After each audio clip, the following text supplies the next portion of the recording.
चलिए जानते हैं आज के देश और दुनिया की सिलेक्टेड काम की और महत्वपूर्ण 50 बड़ी खबरों को सिर्फ 10 मिनट में। पर अभी तक आपने इस वीडियो को लाइक नहीं किया तो लाइक कर दीजिए।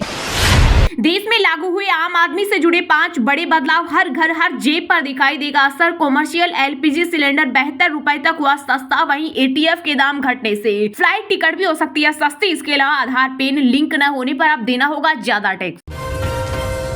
582 लोकसभा सीटों का सटीक एग्जिट पोल। 6 एग्जिट पोल में बीजेपी गठबंधन एनडीए को 281 और 350 पार और अकेले बीजेपी को 248 से 298 सीटें, वहीं इंडिया ब्लू को 125 से 161 सीटें और अकेली कांग्रेस 59 से 98 सीटें जीत सकती है। मध्य प्रदेश राजस्थान में भाजपा को एक तरफा बढ़त। अब तक के रुझानों से स्पष्ट है कि देश में इंडिया ब्लू की बनने जा रही है सरकार। कांग्रेस नेता राहुल गांधी का आखिरी चरण की वोटिंग के बीच बड़ा बयान, कहा 4 जून का सूरज देश में एक नया सवेरा लेकर आने वाला है। देश में गर्मी और हीट स्ट्रोक से पिछले 4 दिन में 7 राज्यों में 320 से ज्यादा लोगों की मौत। इनमें 25 चुनाव ड्यूटी में लगे कर्मचारी अधिकारी भी शामिल। दिल्ली, राजस्थान, महाराष्ट्र समेत 14 राज्यों में हीट वेव का अलर्ट। अडानी ग्रुप के चेयरपर्सन गौतम अडानी भारत के सबसे अमीर कारोबारी बने। 9.26 लाख करोड़ की नेटवर्थ के साथ रिलायंस इंडस्ट्रीज के चेयरमैन मुकेश अंबानी को पीछे छोड़ा। अडानी ग्रुप के शेयरों में आई तेजी के कारण वह 11वें नंबर पर पहुंच गए, वहीं अंबानी एक पायदान नीचे 12वें स्थान पर है। कांग्रेस अध्यक्ष मल्लिकार्जुन खड़गे के दिल्ली आवास पर विपक्षी गठबंधन इंडिया ब्लू की हुई बैठक। इसमें राहुल, सोनिया, केजरीवाल, अखिलेश समेत 23 नेता हुए शामिल। खड़गे ने जीत का किया दावा, कहा 295 सीटें जीतेगा इंडिया गठबंधन। इस दौरान चुनाव नतीजों के बाद की रणनीति पर की गई चर्चा। वहीं बंगाल में वोटिंग के कारण सीएम ममता बनर्जी नहीं हुई शामिल। 400% तक बढ़े ऑनलाइन पेमेंट फ्रॉड के मामले, आरबीआई ने जारी किया हैरान करने वाला डेटा। रिजर्व बैंक की माने तो वित्त वर्ष 2023-24 में ऑनलाइन पेमेंट फ्रॉड के मामले में 5 गुना बढ़े। इस दौरान साइबर ठगों ने लोगों से 1457 करोड़ रुपए की ठगी की है। जनवरी-मार्च तिमाही में 7.8% रही जीडीपी ग्रोथ। वित्त वर्ष 2024 में 8.2% की दर से बढ़ी इकोनॉमी। पीएम मोदी बोले, यह आने वाली चीजों का सिर्फ एक ट्रेलर। जीडीपी के आंकड़े हमारी अर्थव्यवस्था में मजबूत गति को दर्शाते हैं जो आगे और भी तेज होने वाली है। अब दांतों से उगेंगे नए दांत। जापानी वैज्ञानिकों ने बनाई स्पेशल ड्रग जिसकी मदद से अडल्ट दांतों को टूटने के बाद फिर से उगाया जा सकता है। इससे हर उम्र के लोगों को मिलेगा फायदा।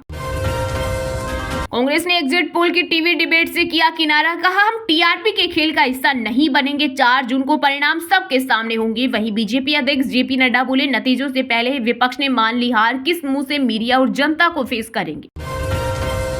बॉलीवुड एक्ट्रेस सलमान खान पर हमला करने की थी साजिश। पाकिस्तान से मंगवा रहे थे हथियार, पकड़े गए लॉरेंस गैंग के 4 सदस्य। चारों के खिलाफ आईपीसी की धारा 115, 120 बी और 506 के तहत मामला दर्ज। नाबालिग से अटैक करवाते और श्रीलंका में जाकर छुपते। पीएम मोदी ने 45 घंटे ध्यान साधना की। कन्याकुमारी के विवेकानंद रॉक मेमोरियल में 3 दिन रहे। इस दौरान प्रधानमंत्री ने सूर्य को अर्घ्य दिया और ध्यान मंडपम की परिक्रमा की। तस्वीरों में मोदी रुद्राक्ष की माला जपते ध्यान मंडपम के कॉरिडोर में बैठे और स्वामी विवेकानंद की प्रतिमा को नमन करते दिखाई दिए। एआई से लोकसभा चुनाव प्रभावित करने की कोशिश। चैट जीपीटी बनाने वाली कंपनी ओपन एआई ने किया दावा, कहा इजरायली कंपनी ने सोशल मीडिया पर एंटी बीजेपी एजेंडा चलाया, कांग्रेस की तारीफ की। दिनेश कार्तिक ने क्रिकेट के सभी फॉर्मेट से की संन्यास की घोषणा। इमोशनल नोट शेयर कर दी जानकारी। यूपी में एनडीए को 68 से 74 तक सीटें। 3 एग्जिट पोल में 80 में सपा, कांग्रेस को 6 से 12 सीटें, बसपा को 1 भी नहीं। बैंक ऑफ इंडिया ने लॉन्च की 666 दिन की एफडी। इस स्कीम में सुपर सीनियर सिटीजन्स को सालाना 7.95% तक मिलेगा ब्याज। वहीं एसबीआई भी चला रहा खास स्कीम अमृत कलश। इसमें सीनियर सिटीजन्स को एफडी पर 7.60% और अन्य को 7.10% सालाना ब्याज दिया जा रहा। बिहार में महागठबंधन जीतेगा सभी 40 सीटें। एग्जिट पोल से पहले पूर्व सीएम राबड़ी देवी ने किया बड़ा दावा, साथ ही कहा इस बार इंडी गठबंधन बनाएगा सरकार। वहीं केंद्रीय मंत्री अनुप्रिया पटेल बोली, 4 जून का इंतजार करें, सब कुछ हो जाएगा स्पष्ट। ताश के पत्तों की तरह बिखर जाएगा इंडी अलायंस। आत्मनिर्भर विकसित भारत के लिए गोरखपुर में किया मतदान। वोट डालने के बाद बोले सीएम योगी, साथ ही कहा आपका एक वोट आने वाली पीढ़ियों के उज्जवल भविष्य का आधार बनेगा। भागो नहीं, केंद्रीय गृह मंत्री अमित शाह ने एग्जिट पोल के बहिष्कार को लेकर कांग्रेस पर कसा तंज। कहा कांग्रेस को अब वास्तविकता का एहसास हो गया है, जवाब देने का साहस न होने की वजह से वह एग्जिट पोल से किनारा कर रही। दिल्ली आबकारी नीति घोटाले मामले में सीएम केजरीवाल की जमानत पर 5 जून को आएगा फैसला। आज करना होगा सरेंडर। वहीं ईडी बोली केजरीवाल ने सेहत को लेकर झूठा दावा किया, खुद सरेंडर की बात भी झूठी। देश में बर्ड फ्लू की दस्तक। केंद्र सरकार ने एवियन इन्फ्लुएंजा को लेकर सभी राज्यों को जारी किया निर्देश। कहा, पक्षियों और मुर्गियों के किसी भी असामान्य मौत के प्रति सतर्क रहें और तुरंत पशुपालन विभाग के साथ जानकारी साझा करें। इंडिया गठबंधन नाम की कोई चीज नहीं, ये तो 20 से 25 टुकड़े हैं। इनका न तो कोई कॉमन मिनिमम प्रोग्राम है और न ही इनका कोई नेता। हरियाणा के पूर्व गृह मंत्री अनिल विज बोले, इस चुनाव में तो एक ही नेता खड़ा था, वो है प्रधानमंत्री नरेंद्र मोदी। इस महीने में 10 दिन बंद रहेंगे बैंक। जून में 5 रविवार और 2 शनिवार के अलावा अलग अलग जगहों पर 3 दिन नहीं होगा कामकाज। 4 जून को जब परिणाम आएगा तो एक बार फिर प्रचंड बहुमत से बनेगी मोदी सरकार। एग्जिट पोल से पहले बोले यूपी के सीएम। कहा, जनता ने विकसित और आत्मनिर्भर भारत के लिए प्रधानमंत्री के प्रति विश्वास व्यक्त करते हुए बीजेपी को दिया भरपूर आशीर्वाद। चारधाम यात्रा के लिए हरिद्वार और ऋषिकेश में दोबारा शुरू हुआ ऑफलाइन रजिस्ट्रेशन। महज 5 घंटे में स्लॉट फुल। कुल 6000 यात्रियों का रजिस्ट्रेशन का लक्ष्य पूरा होते ही पंजीकरण बंद कर दिया गया। बीजेपी को मोदी योगी फैक्टर, राशन और राम पर भरोसा। वहीं इंडिया गठबंधन जातीय समीकरण में उलझी। यूपी में हर चरण की वोटिंग के बाद ग्राउंड रिपोर्ट में मतदाताओं की बात आई सामने। 29 मई को 52.9 डिग्री नहीं पहुंचा था दिल्ली का पारा। पृथ्वी विज्ञान मंत्री किरेन रिजिजू ने कहा, जांच में 3 डिग्री सेल्सियस गलती पाई गई, सुधारात्मक उपाय अब लागू हैं। हमारे नेताओं को किया गया नजरबंद। वाराणसी में वोटिंग के बीच कांग्रेस प्रत्याशी अजय राय ने प्रशासन पर लगाया बड़ा आरोप। कहा, इंडिया गठबंधन के नेताओं और कार्यकर्ताओं को घर पर नजरबंद करके मतदान को प्रभावित करने की कोशिश की गई। चलिए अब जानते हैं जो आम आदमी के काम की और फायदेमंद खबरें हैं उनको विस्तार से। पर इससे पहले अभी तक आपने इस वीडियो को लाइक नहीं किया तो लाइक कर दीजिए। कांग्रेस ने एग्जिट पोल की टीवी डिबेट से किया किनारा। कहा, हम टीआरपी के खेल का हिस्सा नहीं बनेंगे। 4 जून को परिणाम सबके सामने होंगे। वहीं बीजेपी अध्यक्ष जेपी नड्डा बोले, नतीजों से पहले ही विपक्ष ने मान ली हार, किस मुंह से मीडिया और जनता को फेस करेंगे। जी हां, कांग्रेस ने एग्जिट पोल को लेकर होने वाले टीवी डिबेट्स में शामिल नहीं होने का निर्णय लिया है। पार्टी प्रवक्ता पवन खेड़ा ने कहा कि कांग्रेस टीआरपी के खेल का हिस्सा नहीं बनना चाहती। उन्होंने कहा कि मतदान के परिणाम मशीनों में बंद हो चुके हैं। 4 जून को परिणाम सबके सामने होंगे। इसके बाद कांग्रेस पार्टी टीवी डिबेट्स में शामिल होगी। वहीं कांग्रेस के इस फैसले पर तंज कसते हुए गृह मंत्री अमित शाह ने कहा, काफी समय से कांग्रेस पार्टी डिनायल मोड में ही है। कांग्रेस ने पूरे चुनाव में अपना बहुमत आने का जमकर प्रचार किया, लेकिन अब उनको भी स्थिति मालूम है कि मतदान के बाद एग्जिट पोल में इनकी प्रचंड हार होने वाली है। किस मुंह से कांग्रेस से मीडिया का सामना करेंगे, इसलिए कांग्रेस इस पूरी एक्सरसाइज को यह कहकर नकार रही है कि एग्जिट पोल का कोई मतलब नहीं है। शाह ने कहा, हर बार कांग्रेस से एग्जिट पोल में हिस्सा लेती, लेकिन इस बार हार को बयान न कर पाने की स्थिति में वो इसका बहिष्कार कर रही। केंद्रीय मंत्री शाह ने आगे कहा कि मैं कांग्रेस नेताओं को कहना चाहता हूं कि शतुर्मुखवर्ती से किसी का फायदा नहीं होगा। डटकर हार का सामना करें, आत्मचिंतन करें और आगे बढ़ना चाहिए। वहीं भाजपा अध्यक्ष जेपी नड्डा ने कहा कि एग्जिट पोल में हिस्सा न लेने का कांग्रेस का फैसला ये बताना है कि उन्होंने हार मान ली है। नड्डा ने कहा कि इसमें कुछ नई बात नहीं। आमतौर पर कांग्रेस तब एग्जिट पोल से बाहर हो जाती है तब उसे लगता है कि रिजल्ट उसके पक्ष में नहीं आएंगे। कांग्रेस का पाखंड किसी से छिपा नहीं है। वहीं राहुल गांधी ने एक बार फिर इंडिया ब्लू की सरकार बनने की उम्मीद जताई। उन्होंने कहा कि 4 जून को एक नया सवेरा होने वाला है। कांग्रेस नेता ने एक सोशल मीडिया पोस्ट में कहा कि अब तक के रुझानों से स्पष्ट है कि देश में इंडिया की सरकार बनने जा रही है। उन्होंने मतदाताओं से कहा, मुझे गर्व है कि झुलसा देने वाली गर्मी में भी आप सभी लोकतंत्र और संविधान की रक्षा के लिए वोट देने निकले और अहंकार अत्याचार का प्रतीक बन चुकी इस सरकार पर अपने वोट से अंतिम प्रहार किया। राहुल ने कहा, 4 जून का सूरज देश में एक नया सवेरा लाने जा रहा है।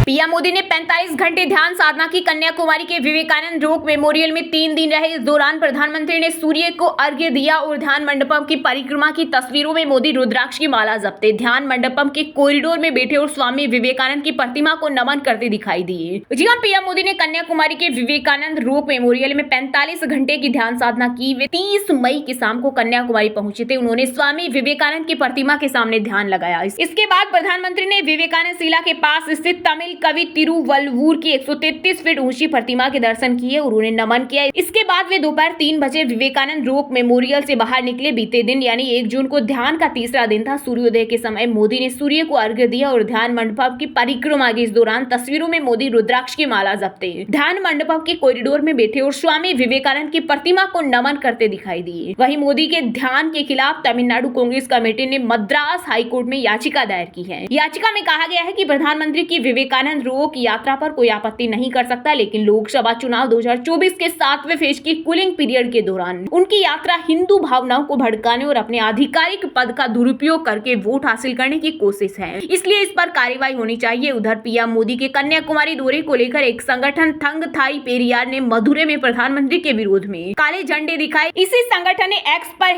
#गोबेक मोदी पोस्ट की।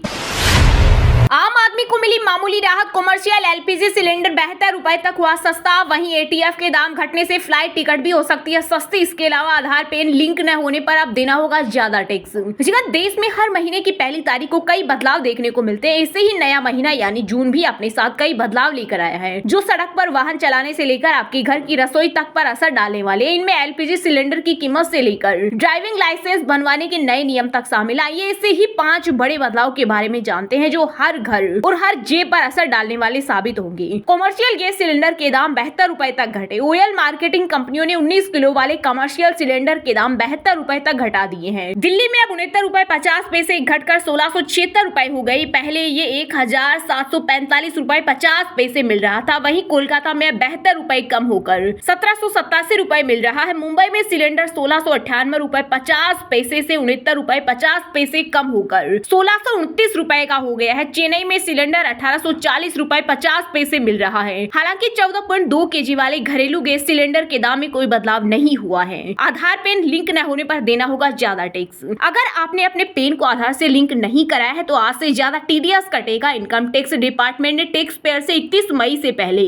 पेन कार्ड को आधार से लिंक कराने को कहा था। पेन को आधार से लिंक करने पर भी 1000 रुपए की फीस लग रही है। पेन को आधार से लिंक न करने पर पेन इनऑपरेटिव भी हो जाएगा। हालांकि जो व्यक्ति एग्जेम्प्टेड कैटेगरी में आते हैं वे प्रभावित नहीं होंगे। ड्राइविंग लाइसेंस के लिए आरटीओ में टेस्ट की जरूरत नहीं। अब ड्राइविंग लाइसेंस बनवाने के लिए आरटीओ में टेस्ट देने की जरूरत नहीं। आप अपना driving test private training centre या ड्राइविंग स्कूल जाकर दे सकते हैं। सड़क परिवहन और राजमार्ग मंत्रालय ने ड्राइविंग लाइसेंस नियमों में बदलाव किया है। वहीं अब नाबालिग के गाड़ी चलाते हुए पकड़े जाने पर माता पिता के खिलाफ कार्रवाई की जाएगी और 25,000 रुपए का जुर्माना लगेगा। इसके अलावा गाड़ी मालिक का रजिस्ट्रेशन कार्ड रद्द कर दिया जाएगा और नाबालिग 25 साल की उम्र तक लाइसेंस के लिए अयोग्य हो जाएगा। एटीएफ की कीमत 7,044 रुपए 95 पैसे तक घटी। हवाई सफर हो सकता है सस्ता। ऑयल मार्केटिंग कंपनियों ने महानगरों में एविएशन टर्बाइन फ्यूल की कीमतों को घटाया है। इससे हवाई सफर सस्ता हो सकता है। इंडियन ऑयल की वेबसाइट के अनुसार दिल्ली में एटीएफ 6,673 रुपए 87 पैसे सस्ते होकर 94,969 रुपए प्रति किलोलीटर हो गया है। वहीं चेन्नई में एटीएफ 7,044 रुपए 95 पैसे सस्ता होकर 98,557 रुपए 14 पैसे प्रति किलोलीटर हो गया है। 3 साल से लेन देन न होने वाले खाते होंगे बंद। अगर आपका bank account Punjab national bank में है और आपने 3 साल से ज्यादा समय से उससे कोई लेन देन नहीं किया है तो वह अकाउंट बंद हो जाएगा। बैंक ने कहा है कि इसे सभी खाता धारकों को नोटिस दिया जाता है जिन्होंने 30 अप्रैल 2024 तक 3 से अधिक समय से अपना खाता संचालित नहीं किया है और उनके खाते में कोई बैलेंस नहीं है। ये खाते नोटिस की तारीख से 1 महीने बाद बंद कर दिए जाएंगे।